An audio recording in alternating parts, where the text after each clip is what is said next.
Okay, now we are recorded.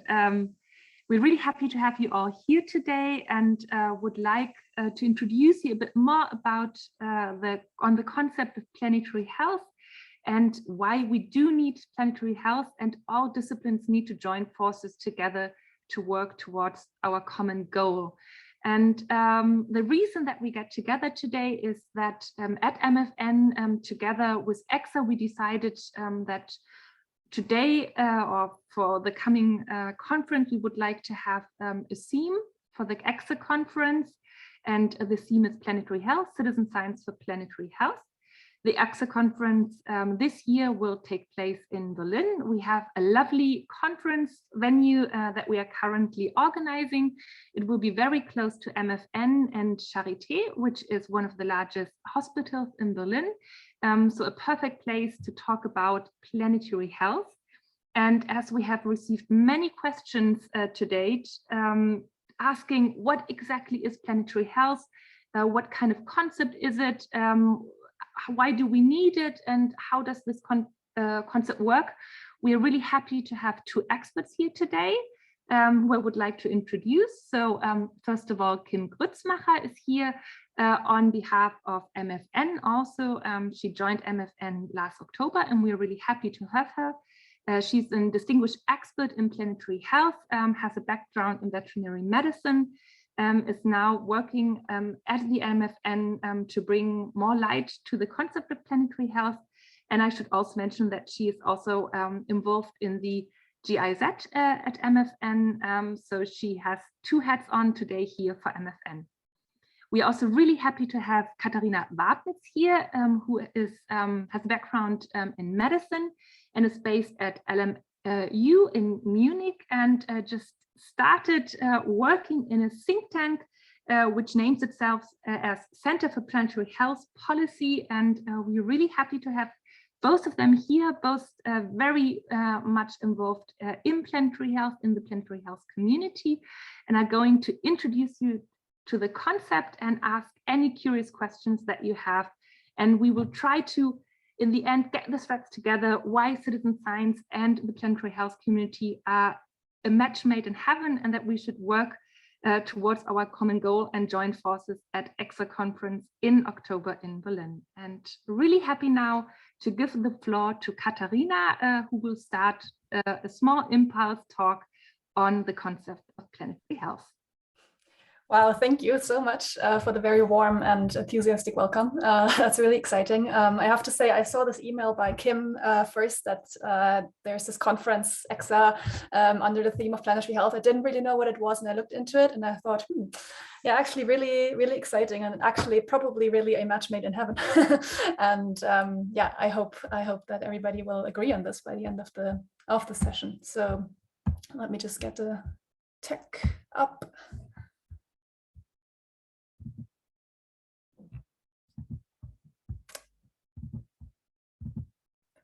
Can you now see my slides properly? Yes? Okay, perfect.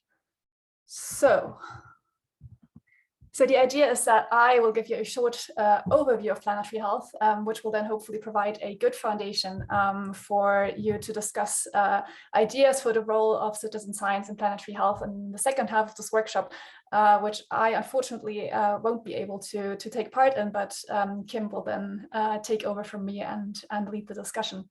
So as Silke already said, I'm a medical doctor, and I also have a background in public health. And so you'll see that I'll be giving this talk actually from both perspectives, so both from the perspective of a public health researcher and also a medical doctor.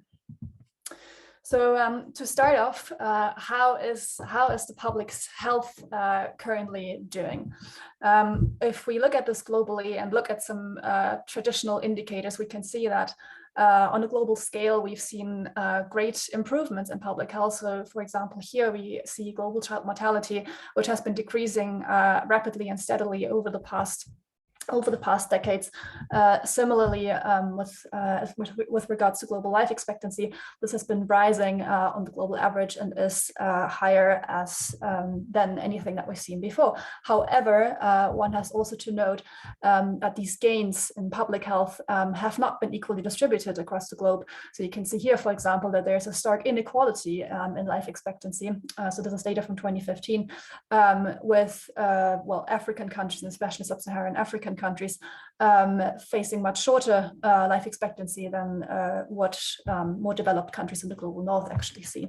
So still, all in all, from a public health perspective, there's lots to be happy about, albeit not without certain reservations.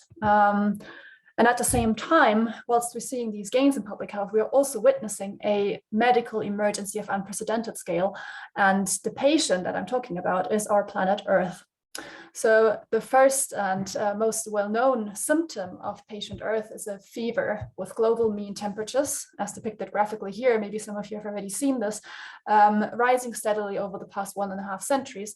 By about 1 degree. And when I researched the current temperature graphs and numbers, I came across this NASA database, which is actually called Vital Signs of the Planet. So they've actually adopted this kind of medical framing, which I found really, really interesting. And there you can see that, we're currently about one degree above the average that we've seen for millennia before.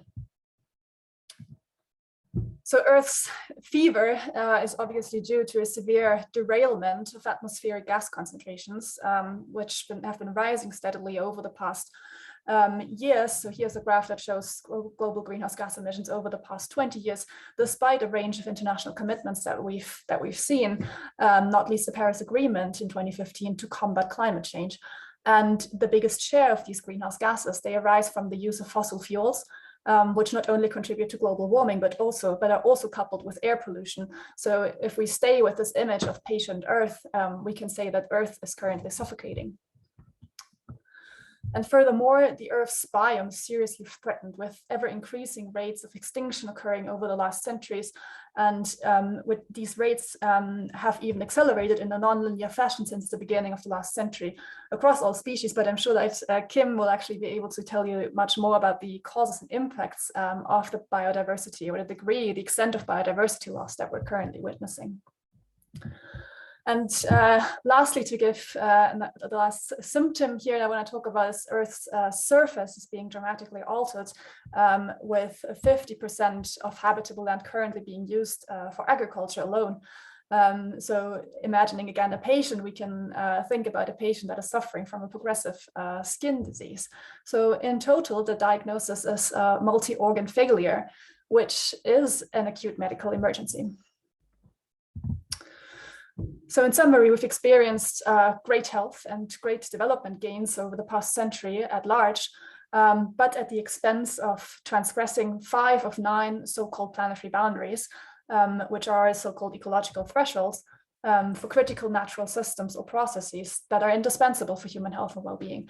So for example, for the climate, you can see here this boundary, which delimits the safe operating space for humanity, is quantified using atmospheric CO2 concentrations. And this boundary actually lies at 350 parts per million CO2. However, when I checked, I think yesterday or day before yesterday, current atmospheric CO2 concentrations around 417 parts per million, which translate into the Earth's feverish state that I described before. And not only are we, shooting over, transgressing planetary or ecological planetary boundaries, we're also falling short at the same time of enabling everybody to lead a life in dignity and well-being, with millions of people, especially in low and middle income countries, as I showed before, are actually not seeing their basic needs fulfilled. And these are, the stark inequalities that we see within and between countries, which I've alluded to, and which obviously do not only manifest themselves in different life expectancies, but also in differences in general health status, access to high quality education, access to work, disposable income, and so on. So not everybody is inside of this so-called donut, which is the brainchild of Kate Raworth. We're shooting over, some people are within the donut, but many others are not. So we're not securing this social foundation. that we actually want everybody to be on. So both issues, the overshoot of ecological boundaries and falling short of having everybody in the safe operating space and on this comprehensive, equitable, and just social foundation, that has severe impacts on human health and well-being, talking again from a public health perspective, and they also compound each other. So this is a graph which doesn't claim to be comprehensive, but which gives an idea about the links between, in this case, the impacts of climate change, the direct impacts of climate change, and also indirect effects, and how these are compounded by social factors. So, for example, air pollution through fossil fuel combustion causes and compounds respiratory diseases such as asthma and chronic obstructive lung disease. These are also worsened through the introduction of allergies. I wanted to mention allergies, which are also worsened through the introduction of new plant species that can suddenly thrive in shifting climatic zones. We see malnutrition due to food insecurity caused by droughts, and also physical and psychological trauma in people who are affected by, for example, extreme weather events such as storms or flooding, and also forced migration due to the loss of habitability of certain regions, to name really just a few of the human health impacts of global environmental changes. And of course, it's not to mention that all of these effects, again, are really unequally distributed within and between populations. So, for example, the elderly in aging societies in developed countries are at increased risk for the impacts of heat waves. And on the other hand, we see people like, for example, smallholder farmers in many African nations who are at risk really of directly losing their livelihoods in a situation of drought or severe flooding, which might not as severely impact people who live in the global north immediately. So how did we end up in this, about a screwed situation, so to say? So just briefly, we are looking back on a couple of decades that can be summarized under the term of Great Acceleration, which is characterized by nonlinear and rapid changes in many socioeconomic trends. So whether we look at water use, at production of commodities such as paper here in this case, at fertilizer consumption, etc., all of these have seen a great increase in a nonlinear increase in turnover rates over the past decades. And these are obviously driven by a similar picture with regards to population growth, excuse me, and coupled with that also a growth in demand for and production of goods and services. And these so-called anthropogenic, i.e. the human activities, cause a similarly rapid and nonlinear change in many of the Earth's natural systems, leading to the overshoot of planetary boundaries that I've just explained to you. Now, what is planetary health? Well, there are many ways of describing what planetary health is, and I put on the slide two definitions from two of the most reputational sources in the field. Planetary health has been brought as a concept, as a term, it's been coined and brought to scientific mainstream through the seminal Lancet Rockefeller Commission report that was published in 2015. And there they say that planetary health, well, put simply, they say planetary health is the health of human civilization and the state of the natural systems on which it depends, human civilization. And then there's a definition by the Planetary Health Alliance, which is a global network of individuals and institutions founded as well in 2015 in the wake of this report. And they add to this definition a notion of time. So they also talk about the health of human populations that depends on thriving natural systems. But they also introduce this notion of today and in the future. So this consideration of future generations whose living conditions are already prematurely altered by our activities today. So moving from a rather lengthy definition to a couple of key defining elements for planetary health that are being discussed and also used by planetary health scholars. Well, first and foremost, it's obviously a new field, an emerging field of scientific inquiry. It's also, so to say, a moral imperative, because we are, well, harming the very living conditions that we all depend on, not just today, but also in the future for unborn children. So achieving planetary health can be seen as something that we are morally obliged to.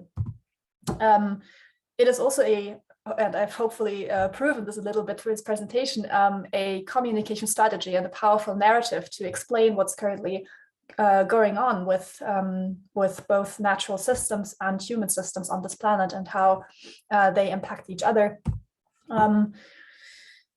It's also hopefully, and that's what I'm going to be working on in this new position at the think tank for planetary health policy that Silke mentioned, it's hopefully becoming, and is in some places already, a framework for political thinking and action.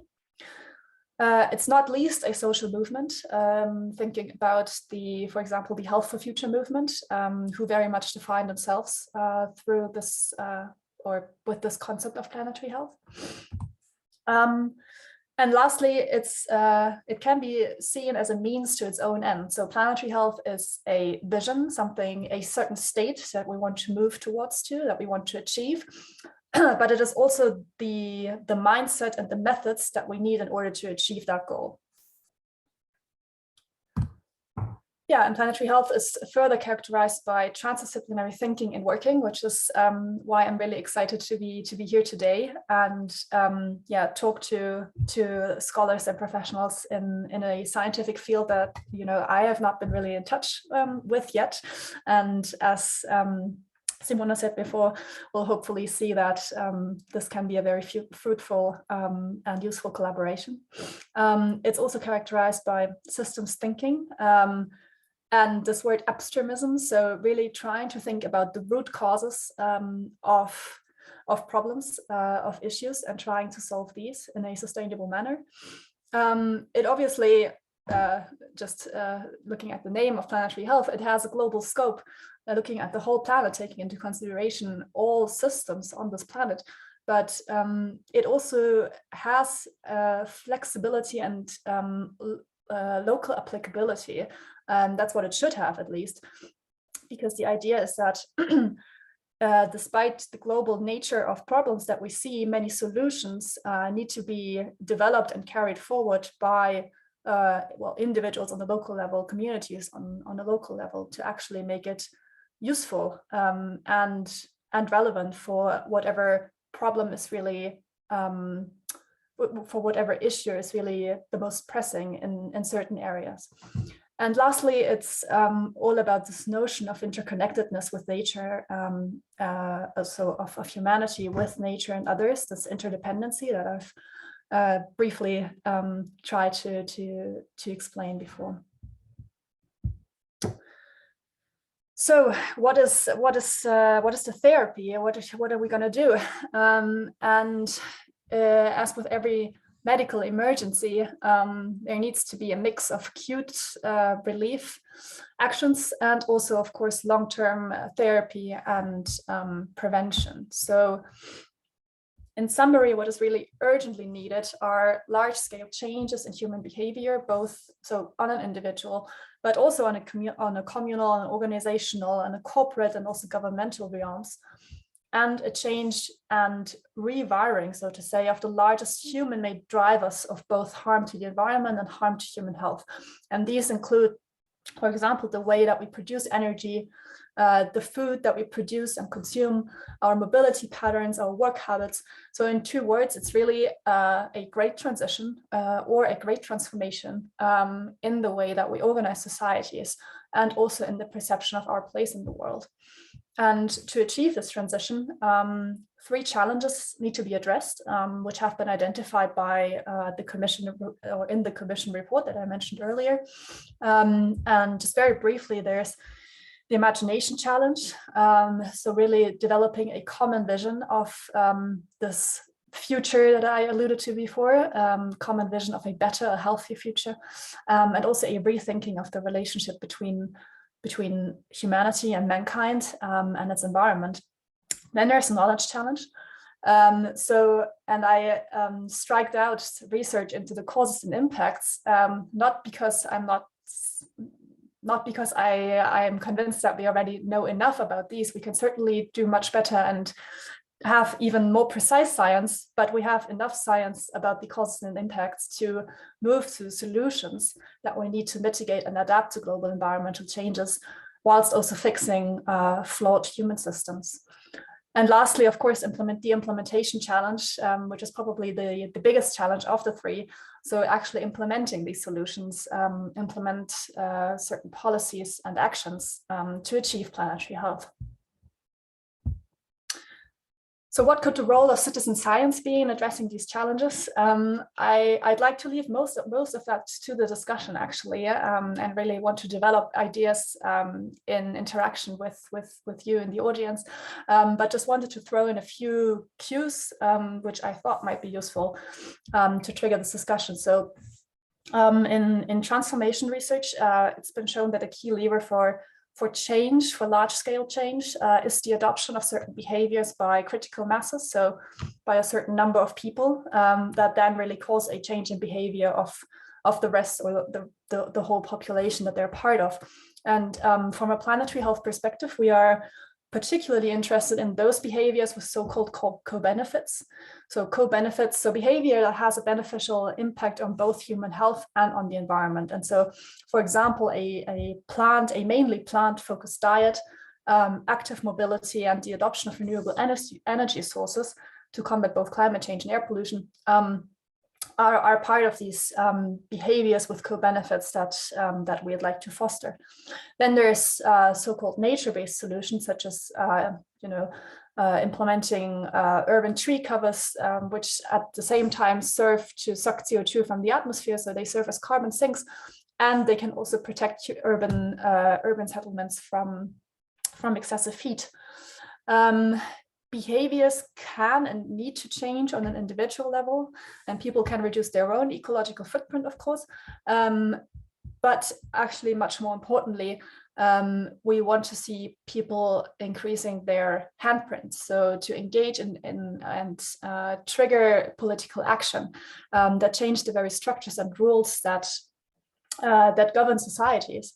And so ultimately, it's really about changing the rules by which we play as a society, the way that we govern nature, the laws that we implement in this regard, how we value assets, how we value nature economically as well, how we measure economic success. It's also about changing the values and norms that underpin our daily actions, our work ethic, and not last but not least, a new vision for a future and the future for our children. So to summarize, planetary health is about global system change driven by and rooted in diverse local solutions. I guess I could have said much more. I could probably still talk much more, but I really want to leave enough time for discussions and questions. So thank you.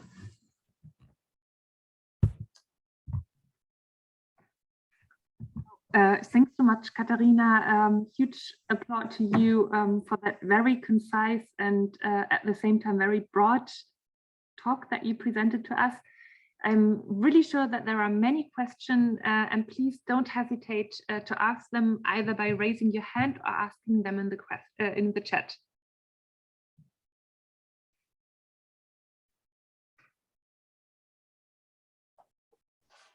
So Stefan, go ahead. Yes, thank you very much. Very nice to see you all. Katharina, this was an excellent presentation you made. I fully agree with what you have said, and I think this concept of planetary health could really move forward, and there could really be some kind of social movement around it. I think it really has potential.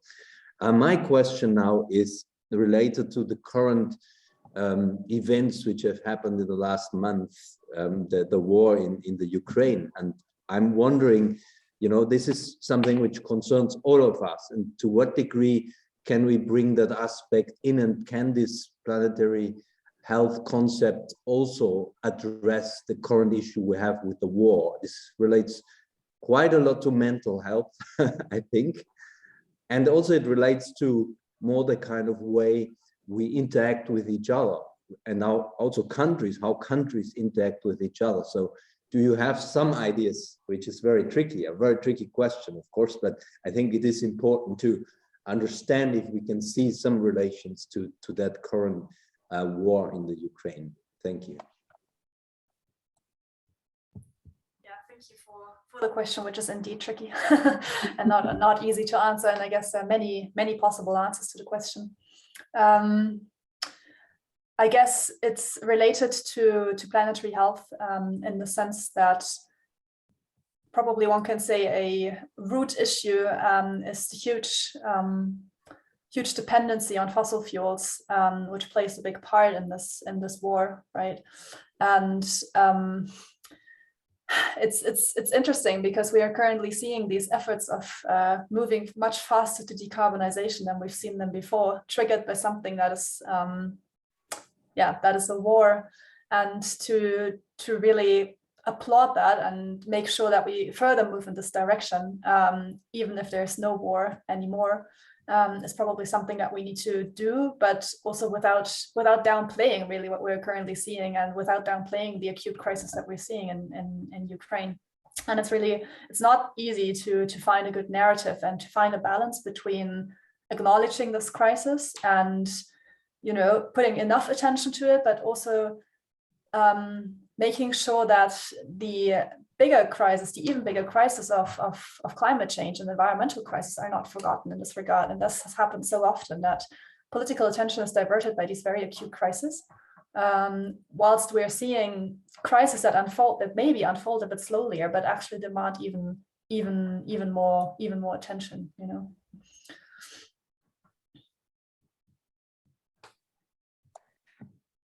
Yeah, maybe if I may allow me. Go ahead, Steffen. Absolutely. To respond a little bit, just to complement what you said, I'm still seeing that there are some overlaps with what you presented with respect to Kate Raworth's concepts, that there is this massive inequality currently out there. So we really have an issue also with respect to developing countries. And if you look in the wider issues we're having now with respect to this war, it's very much related also to competition between countries, right? So I think we need to some degree, try to address, I think you had GDP growth, competition, becoming better, stronger, how we interact with each other, how countries interact with each other. I think there is some element we can really bring in there, also, the social movement, whatever that could be. But I think it could relate to some kind of peace movement as well. I'm just trying to see that kind of connection, because I think it needs to be somehow considered, peace with nature, peace with people, I think is for sure an important aspect. Yeah. No, I agree. And this is really a big topic, obviously, but I think really changing globally the way that we trade, that we interact economically, I think is a huge lever, because what we're currently doing is really valuing a flow of produced material capital, right? But what we are not valuing at all is social capital and natural capital. And this is just because we don't have the right indicators. We're using GDP as a measure of economic success, but it's just not comprehensive at all. It does not reflect what I just said, the social and also the natural dimension. And that is, and I mean, ideally, what we express in economic values would be a reflection of what people actually value, but it's not, right? So we value interaction, we probably value connection to other people, to nature, etc. That's when humans are happy and healthy as well. But what's currently happening by means of the way we've structured our economy is that we move away from meaningful interactions with people, and we have this crazy work ethic and this idea that producing ever more material will actually make things better. And to a certain degree, that's true. I mean, if we look at developing countries, we know that many people, as I showed, are actually below the social foundation that is to a certain degree made up of material things. So shelter, food, certain devices that people just need to live a life in dignity. But beyond that, it's other things that we need, right? And valuing these things, bringing that to the forefront and helping people to make that explicit for themselves in terms of really a shifting in personal norms and values, but also really changing what we value economically, for example, is what this is all about in my view. Yeah, thanks so much. Just came to my mind, and I really like what you just said, that citizen science and planetary health as, let's say, a movement maybe even have in common that also citizen science doesn't put, well, per se output like scientific publications only in the focus, but also values interactions, also values social connections between people with science and society. So maybe that's also a common denominator that just came to my mind. And I think that's apart from the fact that citizen science also has this huge drive towards sustainability, a connection that the two movements, if you may say so, have in common. So I would like to look into the audience. Please go ahead and pose any of the questions that you have to Katharina now. I have to say I have time to take one more question and then I have to leave to the other meeting, unfortunately. Yeah, so, go ahead, and if there are any questions, don't hesitate to ask them now. Or I'm pretty sure that Katharina is also happy to answer any questions via email or connect maybe even with you. So please be free to contact her and connect and interact. I'm putting my email address in the chat actually, once people are thinking about a question. Yes, excellent. Very good. Yeah, so maybe I have one more questions. I do know that many people wondered about what we meant by the planetary health community. Maybe can you describe a bit how you would describe the planetary health community? Who does it consist of at this point, and how do you see connections to the citizen science community that we could foster? Mm-hmm. Yeah, so I think it's been developed, carried forward, and is still very much supported and driven by health professionals. So anybody in the health field, not just medical doctors, but also nurses and therapists, but also increasingly other professions. And just to mention one example, we have in Munich, the newly founded Munich Science Communication Lab, which obviously includes communication scientists, communication practitioners, also people who are affiliated to conservation science, ecologists, etc. There is, for example, the Potsdam Institute for Climate Impact Research, which obviously comprises of meteorologists and other professions who really look at these at quantifying the environmental changes that I've been talking about. So I think it's growing it's ever increasing multidisciplinary, and it's really something that that we want to foster as well as a movement, because the siloed way of doing research and a siloed way of policymaking is not the right approach to achieving planetary health.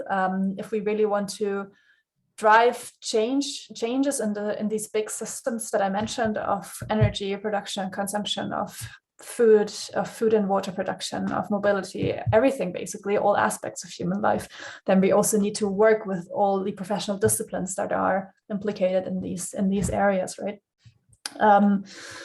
And so in terms of citizen science, I think what I see there really is a need for citizens to be informed and to also display certain behaviors, and to be empowered to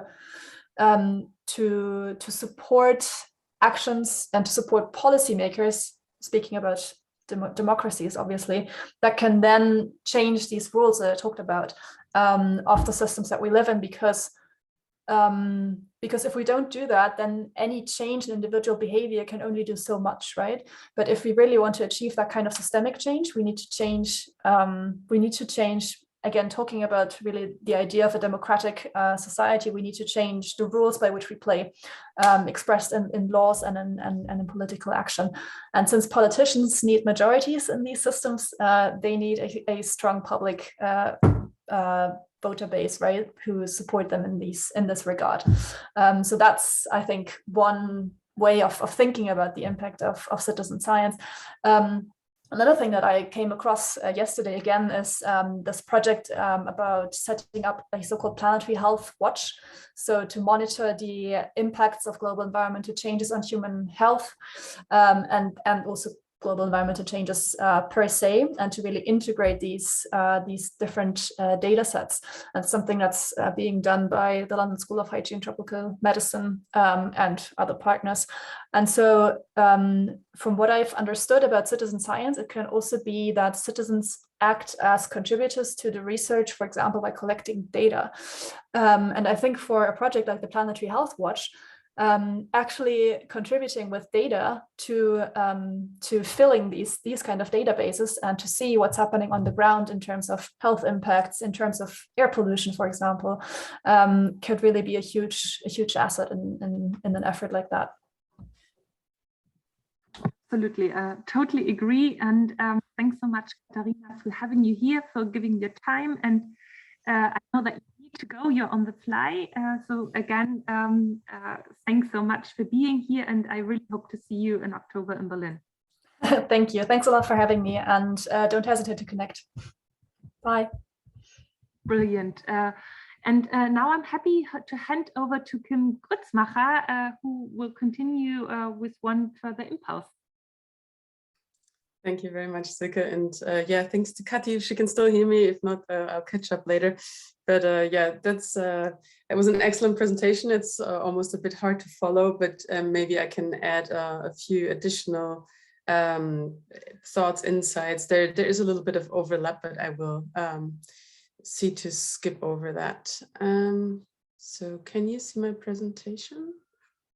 Yes, we can. Cool. Just there. Is that good? Cool.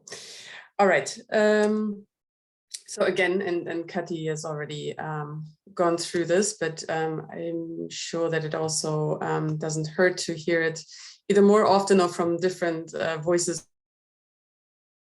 So as I see it, planetary health is a concept, or sometimes we even talk about a lens through which we view certain developments and fields.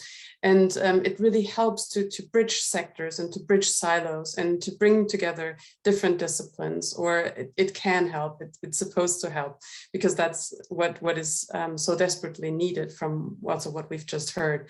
So it can be seen as a transsectoral approach to achieve sustainable long-term existence of human civilization as we know it, within or with balanced natural systems. And so we've heard this, the short version of this, of one of the original definitions from the Rockefeller Foundation Lancet Commission on Planetary Health report from 2015.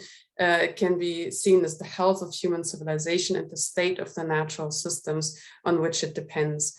And so that's also why, and we've also heard this from Kathy before, it is often, well, it refers to the planetary boundaries, which is a concept that helps to basically put a handle on what that means, the natural systems on which the health of human civilization depends. Which systems are we talking about? Well, this is one way that can help us to understand which systems it means. And yeah, as you can see here, we're not going to go too much further into that. And she also already touched on the great acceleration and the socioeconomic trends on the one hand, the Earth system trends on the other, as well as the some of the real positive trends that we've seen, particularly over the last 50 years and 60 years and beyond. So really positive trends, but currently, unfortunately, we see that some of these trends are stagnating, and particularly depending on a lot of the resources that are finite, they are, you know, there's a massive threat that these trends could actually soon reverse if we continue as we have. And so Kathy also already touched on this.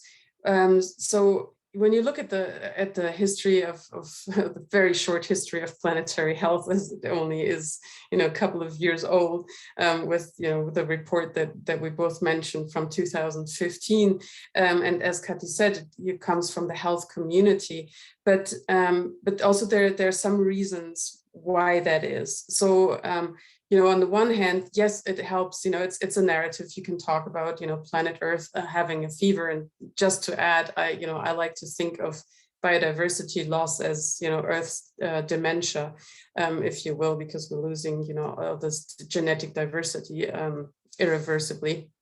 However, so when we do look at what the health sector can bring to this, when we, particularly now when we look at the pandemic, many of us have realized, or even as whole societies, we've realized how important health is. Not that we didn't know before, but now, you know, we've had 2 years of discussing what health means to societies and how we prioritize, sometimes even health over economic gains, and has maybe helped us to rethink some of these things. But it's not really surprising, because health on an individual level is also extremely dear to most of us. And it's something that is very personal and very immediate. And a lot of the global environmental changes that we've seen are still, for many people, particularly in high-income countries, seem very far away. They seem like they're happening to somebody else, somewhere else, or in some other time, but they are not very personal. So when you connect that to health, and, you know, that the effects of, let's say, a changing climate, or of, you know, biodiversity loss, it becomes personal and it becomes immediate, and it can really help to convey the urgency that needs to be conveyed in the face of these global crises that we are facing. So this is something that was more or less discovered, if you will, by the health professions, who also, you know, see some of these effects, or are starting to see them on a more regular basis, you know, treating or having to treat illnesses that they can hardly cure, but rather probably, you know, just not even cure the symptoms, but treat the symptoms. And it's so frustrating to not be able to go to the root causes and change them, because they're so massive and so systemic, that, you know, many health professionals have grown quite frustrated with, you know, not being able to address and treat some of the root causes, like, you know, air pollution or heat waves, etc. So this is where it started. But this is also, as Kathy has outlined, it's not the extent of it. Of course, the health professions alone cannot really tackle this crisis, and it basically takes all of society, or you know, any field and sector to contribute to it, and there's lots of room for that, and need, actually. So I just want to go just a little, or touch a little bit more on the planetary health challenges that Kathy has already mentioned. So, and I find maybe this one, even the most interesting, I don't know, but maybe one that is more important than it might see at first sight, where it that is something that is easily overlooked, and that is the conceptual and the empathy failures. And, you know, also with the question early on the war, I think this is one of the challenges, empathy failures, also to being able to empathize with maybe with non-human species, or with future generations. I mean, there's you know, there's so many questions that can be posed, and there's so much that at a societal level we also really need to look at and challenge ourselves. So yeah, and also as mentioned before, it's such as the over-reliance on GDP as a measure of human progress, and the failure to account for future health and environmental harms alongside present-day gains. and the disproportionate effect of those harms on the poor and people in low and middle income countries, as also mentioned by Kathy before. And of course, secondly, there are knowledge failures, or the research and information or knowledge challenges, such as an increasingly molecular approach to medicine, which ignores social and environmental context. If it's not, you have to put effort into kind of link it back to a broader context, and it's that definitely does not always happen. And when you look at the, what has been going on also with the pandemic, the challenges are as big, if not bigger, on the societal level often when it comes to containing the pandemic than it is, finding cures and vaccines and treatments to it. And also with an over reliance on the one side, while forgetting the social challenges. It is a lot harder basically to prevent a pandemic, but also to tackle it once it's unfolding. And so, historical scarcity of transdisciplinary research and funding within the health community, but also in other communities. And I'm sure you all are probably familiar with that. Assuming coming from citizen science, you probably are or have at some point also maybe been frustrated with the lack of transdisciplinarity or the difficulties that it brings, because it's not just, it's also not just getting the funding. It needs extra effort to, learn each other's language, something that we're doing here today, trying to explain to each other what we're talking about, what these concepts mean, to find common ground and to be able to identify synergies. An unwillingness or inability to deal with uncertainty within decision-making frameworks, that is indeed very challenging for most of us, I suspect. And thirdly, and also mentioned before, the implementation failures and governance challenges, such as how governments and institutions recognize and respond to threats, especially when faced with uncertainties, pooled common resources and time lags between action and effect. And again, here, this is also where I see a role from my limited understanding of what citizen science is and can do. But of course, also governments need their constituencies to be on board. They need they need societies to be convinced to support what they're doing. And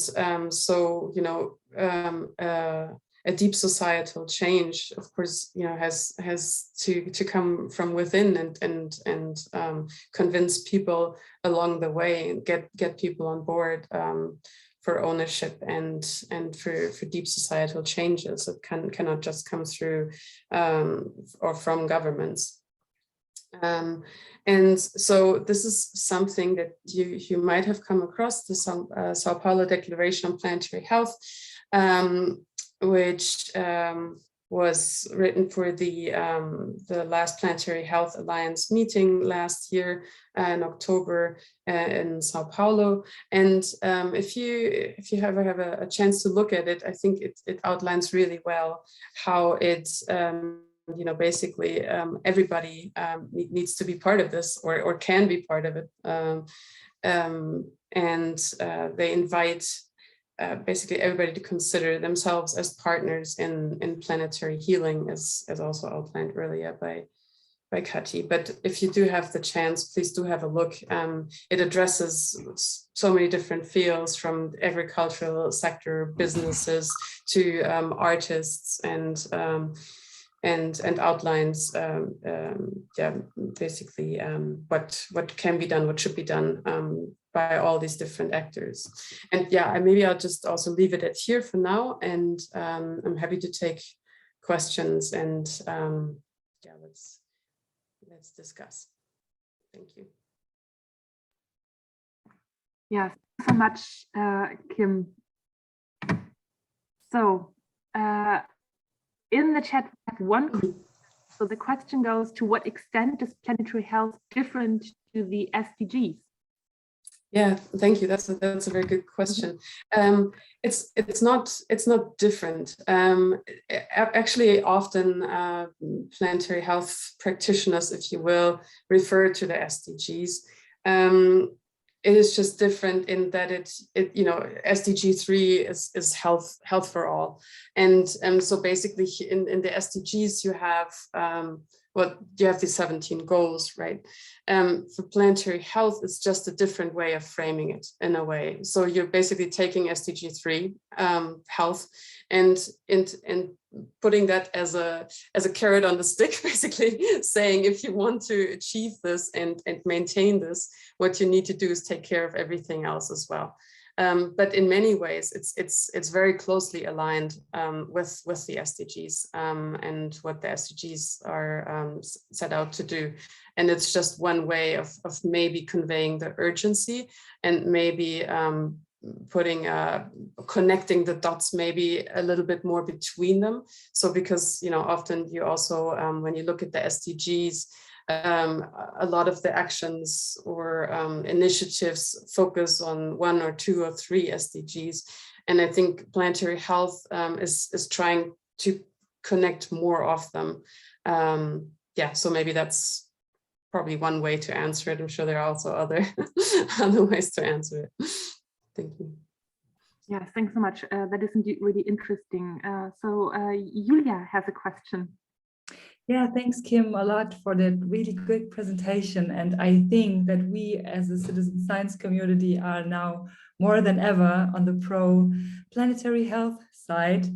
Well, I was wondering, because we are always talking about people and citizens and engaging citizens, and like it is obvious for us, and it is an amazing chance to implement values, shared values and goals in planetary health within citizen science. But if you are looking on how much, for example, CO2 is blown into our atmosphere, it's not actually the citizens, it's like very big companies who do it. And I was wondering, how can we reach those companies? Is it like, how can we have a connection? Is there something we could do to go and approach those companies? Because they are on the broader side and they do like the most emissions, obviously. And I was just wondering how can we reach them? Because sometimes I feel like I'm overwhelmed by eco-anxiety, and I look around and see so much where things are happening right now at the moment. And then I'm like, I suffocate sometimes myself, because I'm like, oh my God, how can we deal with everything? And yeah, hope you can understand that. Oh, absolutely. Thank you, Julia. For this important question. And no, I can absolutely understand, and I can totally relate. And eco-anxiety or nostalgia are also things that are being looked at also by the planetary health community, working with psychologists for future and others. And of course, mental health is also an incredibly important aspect within planetary health, but also for the community itself that is, constantly looking at these very worrisome developments globally. So that is in itself an incredibly important area within planetary health. And so thank you for bringing that up. It is super difficult. I mean, so basically, I think what going back to what Kathy said about the ecological footprint, but also the handprint, and I think that is what you maybe were getting at. So what the actions can do and how we can help to change. And something that I took out again of the presentation, so it wouldn't get too long. There's also something, not just the natural systems have certain tipping points, but there's also something as social tipping points, which you might have heard of in some research that also came out of the Potsdam Institute for Climate Impact Research and from Ilona Otto and others. And that's something that is basically conveying a little bit of hope. So it's not that everybody needs to be on board. There's certain thresholds, certain basically interventions that can help to bring forth societal changes that will then also, and again, it's like, of course, I can absolutely relate how helpless one can feel in the face of these massive changes that are happening. And sometimes it's the little things that we can do without overestimating our ecological footprint and without underestimating our ecological handprint. So joining forces, joining groups that are working together, and also, basically an intervention, for instance, the divestment movement, many people are working in that. But of course, you can write letters to your local politicians, you can join forces with local groups, there's so many things that can be done. But of course, it's also important not to think that any one person can do it all by themselves. So, joining forces and, basically being part or becoming part of that movement, I think, in any shape or form, whatever, your life circumstances allow, can contribute, at whichever level. And, if everybody would just be doing something like a small thing, that would already probably be very big change. So, yeah, but also, like working together, it can really help to comfort one another, being able to talk about these things and what it does, and talking about eco-anxiety and other of these challenges, I think is very important that is being addressed and talked about. So thank you for that. Thank you for answering. Yeah, thanks so much. So we're coming to an end, but I would allow, of course, one last question, and that's Steffen. And after that, I would really like, with looking at the time, to wrap up. But question, Steffen, your question. I have more of a comment, if I'm allowed to. Okay. Only if I'm allowed to. Of course. It takes a little bit more time, so for those who have to leave, I'm very sorry, but I just want to share some ideas with you, which also connects to what was currently proposed by Julia and answered by Kim. It's exactly those little things we can do, right? Which can really make a change. So it depends a lot on what do we really consume, what do we eat, from which companies do we buy? These are the things we can really change. And I'm thinking, this is now just a vision, which just occurred to me, right? So it's just on top of my head, but why can't we do something exactly along those lines, collecting data on exactly that? I'm sure there are some apps doing this, but there is a critical mass of people missing. So for example, what are we personally doing to change something? What are we eating? What are we changing in what we are eating?